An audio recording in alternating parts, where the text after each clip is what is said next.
بيده الملك وهو على كل شيء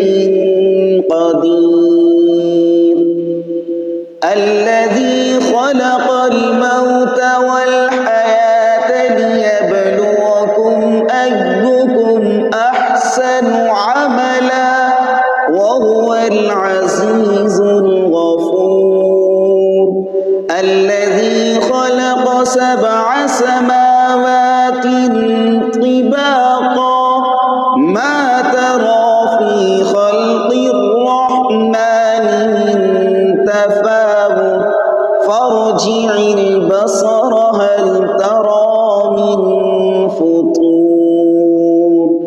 ثم ارجع البصر كرتين ينقلب إليك البصر خاسئا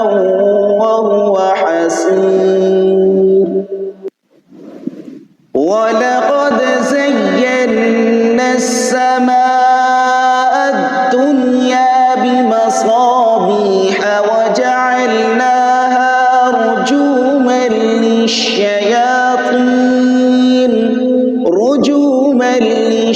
للشياطين وأعتدنا لهم عذاب السعير وللذين كفروا بربهم عذاب جهنم وبئس المصير إذا ألقوا فيها سمعوا لها شهيقا وهي تفور تكاد تميز من الغيظ كلما ألقي فيها فوج سألهم خزنتها ألم يأتكم نذير قالوا بلى قد جاءنا نذير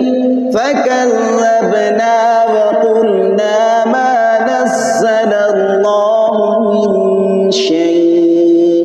إن أنتم إلا في ضلال كبير وقالوا لو كنا نسمع أو نعقل ما كنا في أصحاب السعير فاعترفوا بذنبهم فسحقا لأصحاب السعير إن الذين يخشون ربهم بالغيب لهم مغفرة وأجر كبير وأسروا قولكم أو اجهروا به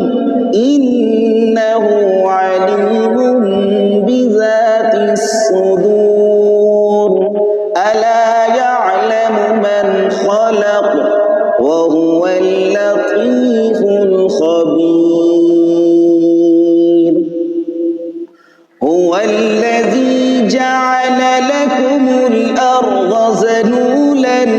فامشوا في مناكبها وكلوا من رزقه وإليه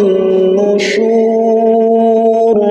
أأمنتم من في السماء أن يخسف بكم الأرض فإذا هي تمور أم أمنتم من في السماء أن يرسل عليكم حاصبا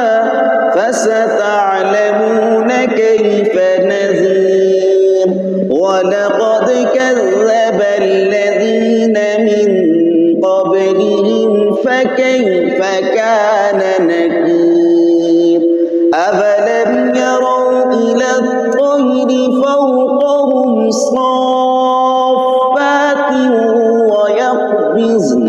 ما يمسكهن إلا الرحمن إنه بكل شيء بصير أمن هذا الذي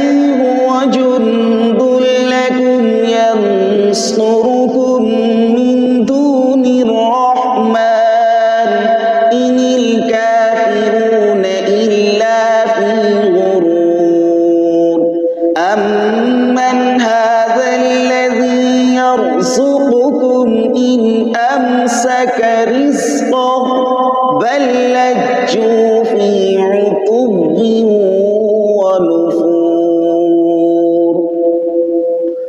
أفمن يمشي مكبا على وجهه أهدى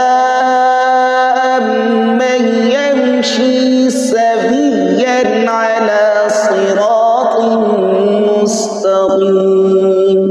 قل هو الذي أنشأكم وجعل لكم السمع والأبصار والأفئدة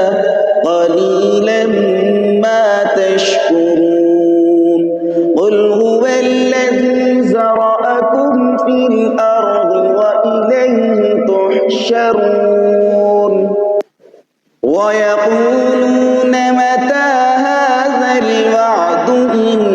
كنتم صادقين قل إنما العلم عند الله وإنما أنا نذير مبين فلما رأوه زلفة سيئت وجوه الذين كفروا وقيل هذا الذي كنتم به تدعون قل أرأيتم إن أهلكني الله ومن معي أو رحمنا فمن يجير الكافرين من عذاب أليم قل هو الرحمن آمنا به وعليه توكلنا فستعلمون من هو في ضلال مبين قل أرأيتم إن أصبح ماؤكم